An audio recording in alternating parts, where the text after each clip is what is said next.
जम्मू कश्मीर के किश्तवाड़ में आतंकियों और सुरक्षा बलों के बीच 4 तारीख को हुई मुठभेड़ के बाद लगातार सुरक्षा बलों का ऑपरेशन जारी है। दरअसल 2 से 3 आतंकी इस इलाके में देखे जाने के बाद सुरक्षा बलों ने इस इलाके में एक ऑपरेशन शुरू किया था और इस चीज को सुनिश्चित किया जा रहा था कि जंगल में छुपे इन आतंकियों को जल्द से जल्द घेरा जा सके, इनको मार गिराया जा सके। दरअसल हो क्या रहा था कि पिछले कुछ दिनों से चुनावों से ठीक पहले ये आतंकी अलग अलग इलाकों में, चाहे वो डोडा, किश्तवाड़, उधमपुर और कठुआ में आतंकी हमलों को अंजाम दे रहे थे।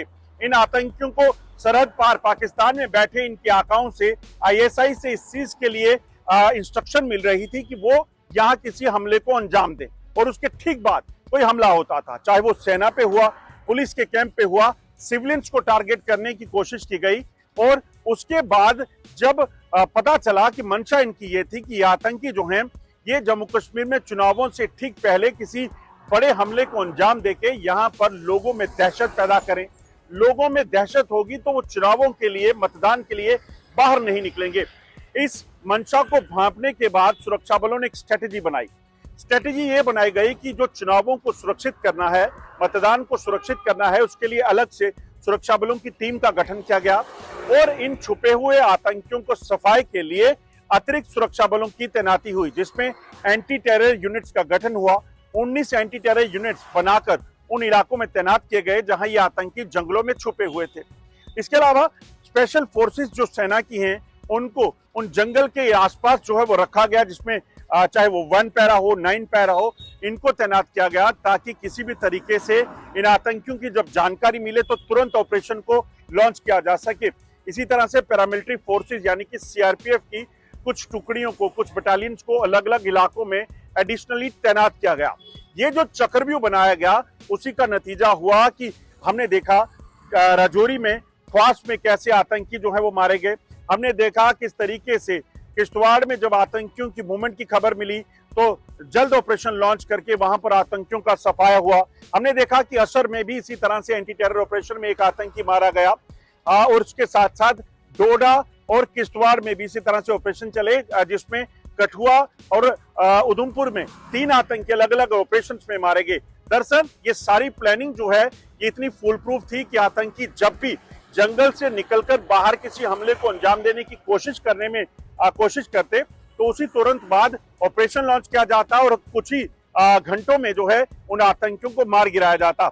इसी कारण जो है सुरक्षा बलों को सक्सेस मिली और आतंकियों के खिलाफ ऑपरेशन में लगभग 1 दर्जन के करीब आतंकी जो है वो जम्मू खित्ते में, खाली जम्मू प्रोविंस में मारे गए, जिसमें राजौरी, पुंछ हो, किश्तवाड़, डोडा हो, कठुआ, उधमपुर के इलाके को जंगल के हो, वहां पे मारे गए। और अब ये कवायद तेज की गई है जब चुनाव खत्म हो गए हैं, ताकि बचे हुए आतंकी, जिनकी संख्या लगभग 50 के करीब हो सकती है, उनको जल्द मार गिराया जा सके। दरअसल आने वाले समय में जम्मू कश्मीर में जो है वो लोकल बॉडीज के चुनाव सुरक्षा बलों ने करवाने हैं। उससे पहले जम्मू कश्मीर को आतंक मुक्त बनाना है, इसको लेकर इस अभियान को और तेज किया गया है। Ajay Jandiya, India News. जब पहले वारदात और उसके बाद मौके से खाली कारतूस को उठा लो, ये फरमान भारत से बाहर विदेश में बैठे गैंगस्टर्स हिमांशु भाऊ का आता है। दिल्ली और एनसीआर में जिस वारदात को हिमांशु भाऊ के शूटर अंजाम देते हैं, उससे पहले हिमांशु भाऊ सिक्योर चैट और सोशल मीडिया के दूसरे ऐप के जरिए अपने शूटर को ये आदेश देता है कि वारदात के बाद किसी भी जगह पर खाली कारतूस ना रहे। ऐसा ही कुछ हुआ नारायण के उस कार शोरूम पर, जहां आज से कुछ दिन पहले 4 शूटरों ने एक्सटॉर्शन को लेकर फायरिंग की वारदात को अंजाम दिया था। सीसीटीवी देखकर आप ये अंदाजा लगा सकते हैं कि किस तरीके से इस पूरे वारदात को अंजाम दिया गया था। पूरे ऑर्गेनाइज तरीके से गैंगस्टर्स का एसोसिएट दीपक इस शोरूम के बाहर खड़ा था। अरमान खान, आकाश और सुमित उर्फ काला, गोलियों की जो तरतराहट की आवाज सुनाई दे रही थी, वो शोरूम के अंदर खड़े होकर फायरिंग कर रहे थे। उसके बाद वहां से इस पूरे खाली कारतूस को समेटा जाता है। उसके बाद ये जो ये आरोपी हैं, ये जो शूटर हैं, वहां से चारों शूटर 2 हिस्सों में बंट जाते हैं, यानी कि अरमान और दीपक एक साथ चले जाते हैं और आकाश और जो दूसरा सुमित है ये दूसरे रास्ते चला जाता है। दिल्ली पुलिस की स्पेशल सेल ने सुमित और आकाश को पुणे से गिरफ्तार कर लिया है। ये लगातार अपनी लोकेशन को बदल रहे थे, कभी दिल्ली तो कभी हरियाणा तो कभी पंजाब, कभी मध्य प्रदेश तो कभी महाराष्ट्र। लेकिन इस पूरी वारदात में एक चीज का खुलासा हुआ है कि हिमांशु भाऊ सिक्योर चैट के जरिए पूरी वारदात को अंजाम देता है। हिमांशु भाऊ के इस वक्त कितने शूटर हैं ये किसी को नहीं पता। दिल्ली पुलिस हालांकि इस पूरे वारदात को सॉल्व करने के बाद इसे अपनी कामयाबी मान रही है, वो इसलिए कि अब उन्हें लगता है कि जो शूटर गिरफ्तार हुए हैं उनसे बाकी शूटरों के बारे में और हिमांशु भाऊ के लिस्ट में और कितने बड़े गैंगस्टर्स हैं जहां पर इस तरह की अब वारदात को हिमांशु भाऊ अंजाम देना चाह रहा है, उसकी जानकारी दिल्ली पुलिस की स्पेशल सेल को मिल सकता है। इस पूरी वारदात को दिल्ली पुलिस की स्पेशल सेल भले ही सॉल्व कर लिया है, लेकिन ये कोई नहीं जानता कि क्या हिमांशु भाऊ अब अपनी इस वारदात को रोकेगा या फिर उसके निशाने पे कोई और बड़ा कारोबारी इस वक्त कहीं ना कहीं मौजूद है। यानी कहने का मतलब कि क्या हिमांशु भाऊ के लिस्ट में कोई अब और ऐसा कारोबारी है जहां पर इस तरह की वारदात को वो अंजाम देने का सोच रहा है। कितने शूटर है हिमांशु भाऊ के पास, कौन कौन लोग हैं? दिल्ली पुलिस ने बताया कि हिमांशु भाऊ सोशल मीडिया के जरिए जो शूटर हैं, जो इस तरह के बदमाश है उनको हायर करता है और साथ ही जो नाबालिग हैं उनको सोशल मीडिया के जरिए वो हायर करता है, ऊंचे ख्वाब दिखाता है और उनसे वारदात को अंजाम दिलवाता है। हालांकि नैराना शूटआउट तो दिल्ली पुलिस की स्पेशल सेल ने वर्कआउट कर लिया है, लेकिन इस वर्कआउट के साथ दो बातें साफ हो गई है कि हिमांशु भाऊ पूरी तरीके से ऑर्गेनाइज तरीके से क्राइम की वारदात को अंजाम करवाता है। उसके बाद खाली कारतूस को वो वारदात के पास नहीं छोड़वाना चाहता जिससे कि किसी तरह की कोई पहचान हो सके। और साथ ही हिमांशु भाऊ जो है वो जो सिक्योर चैट है और लगातार हर वारदात से पहले शूटरों से बात करता है और उनको पूरी वारदात को करने के लिए समझाता भी है। राष्ट्रध्वज का अपमान करना मध्य प्रदेश के मंत्री उदय प्रताप सिंह को भारी पड़ सकता है। नमस्कार, मेरा नाम चेतन है और आप मुझे इंडिया न्यूज पर देख रहे हैं। दरअसल 11 अगस्त को नरसिंहपुर में तिरंगा यात्रा निकाली गई। उस यात्रा में मंत्री उदय प्रताप सिंह एक खुली जीप पर सवार थे और उस जीप के बोनट पर तिरंगा चिपकाया हुआ था। इतना ही नहीं, मंत्री को मालूम होने के बावजूद भी कि तिरंगा चिपका है, उसके बावजूद भी हाथ हिलाते हुए लोगों से अभिवादन करते हुए पूरी तिरंगा यात्रा निकाली और राष्ट्र ध्वज का अपमान किया। इसको लेकर एक याचिकाकर्ता ने जबलपुर हाईकोर्ट बेंच में याचिका लगाई और उस याचिका को हाईकोर्ट ने स्वीकार कर लिया है। 14 अक्टूबर को उस मामले में सुनवाई होगी और सुनवाई के बाद कोर्ट कोई बड़ा एक्शन ले सकता है। दरअसल पहला मामला ऐसा नहीं है कि मध्य प्रदेश के किसी मंत्री ने इस तरह का राष्ट्र ध्वज का अपमान किया हो। पहले भी 1994 में एक राष्ट्र ध्वज का अपमान का मामला मध्य प्रदेश में सामने आ चुका है। मध्य प्रदेश की पूर्व मुख्यमंत्री उमा भारती ने राष्ट्र ध्वज का अपमान किया था। हालांकि मामला कोर्ट में चला, उसके बाद वो मामला निपट गया, लेकिन राष्ट्र ध्वज के अपमान के कारण ही उन्हें मध्य प्रदेश के मुख्यमंत्री की कुर्सी गंवानी पड़ी थी। यानी कि अब तमाम चर्चाएं चल रही हैं कि मंत्री उदय प्रताप सिंह की भी कुर्सी जा सकती है, क्योंकि उदय प्रताप सिंह पहले भी कई मामलों के विवादों में घिरे हुए हैं। अतिथि शिक्षकों का बयान आपको याद होगा, घर अतिथि हो अतिथि बनकर रहो, कब्जा करोगे क्या। इसके अलावा मध्य प्रदेश सरकार का मुख्यमंत्री मोहन यादव का एक विजन था कि मध्य प्रदेश में आरटीओ की वसूली नहीं होगी। तमाम वीडियो सामने आए और मंत्री उदय प्रताप सिंह पर भी आरोप लगे। अब चर्चा है कि मामला कोर्ट में पहुंच गया। कोर्ट इस पूरे मामले पर 14 अक्टूबर को सुनवाई करेगा, तो संभावना है कि मंत्री उदय प्रताप सिंह की कुर्सी खिसकने वाली है। अक्टूबर का मंथ है मगर गर्मी का सितम मई और जून जैसा पड़ने लगा है। राजस्थान में इस समय भयानक गर्मी का दौर देखने को मिल रहा है। लोग इस चिलचिलाती गर्मी से कहीं ना कहीं परेशान होते नजर आ रहे हैं।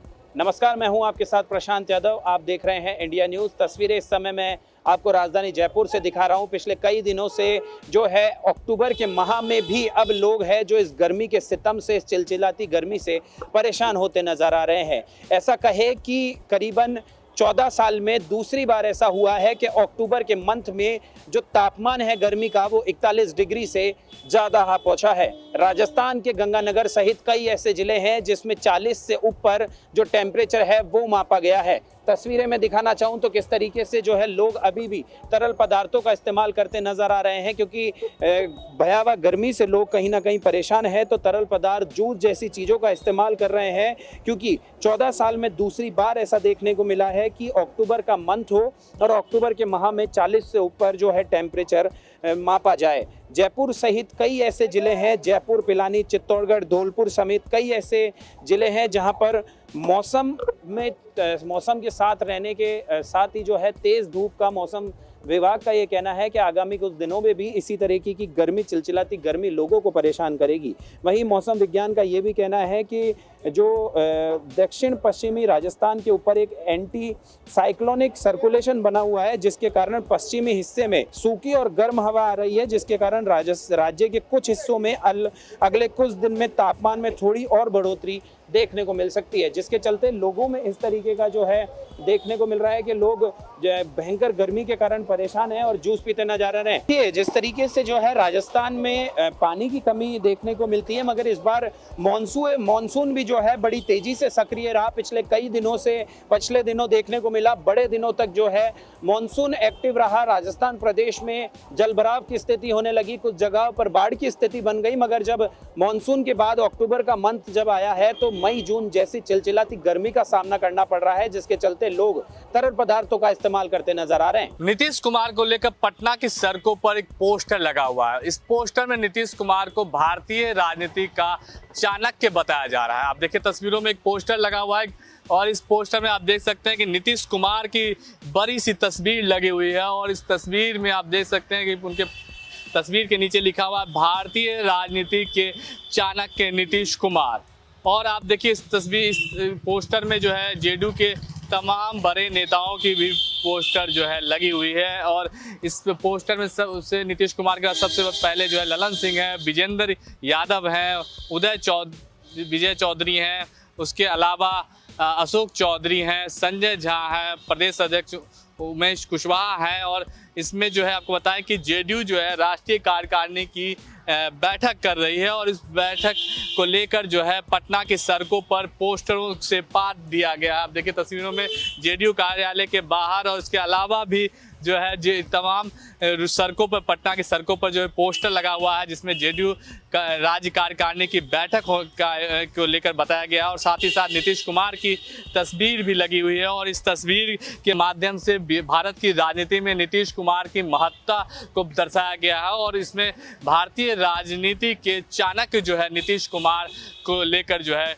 बताया गया है। कैमरा अभिषेक के साथ शक्ति, इंडिया न्यूज, पटना। नवरात्र की शुरुआत हो चुकी है, आज दूसरा दिन है और पूरे भारत में हर्षो उल्लास के साथ नवरात्र का त्योहार मनाया जाता है। विभिन्न पूजा पंडालों में, मंदिरों में श्रद्धालु भक्तजनों की भीड़ होती है। हम आपको पटना सिटी के बड़ी पटनेश्वरी मंदिर का ये दृश्य दिखा रहे हैं। आप दिखाएं कि किस तरह से लोगों की भीड़ एकत्रित है और किस तरह से लाइन बाय लाइन माता की पूजा के लिए श्रद्धालु यहाँ खड़े हैं और जिस तरह से यहाँ माता पटनेश्वरी की पूजा की जाती है, साथ ही साथ सरस्वती, लक्ष्मी और काली की भी पूजा की जाती है। तीनों मूर्तियां यहाँ भी विराजमान है और ये पटनेश्वरी माता का सती का जंघा यहाँ गिरा था, जिसके कारण ये हजारों लाखों वर्ष पुराना मंदिर है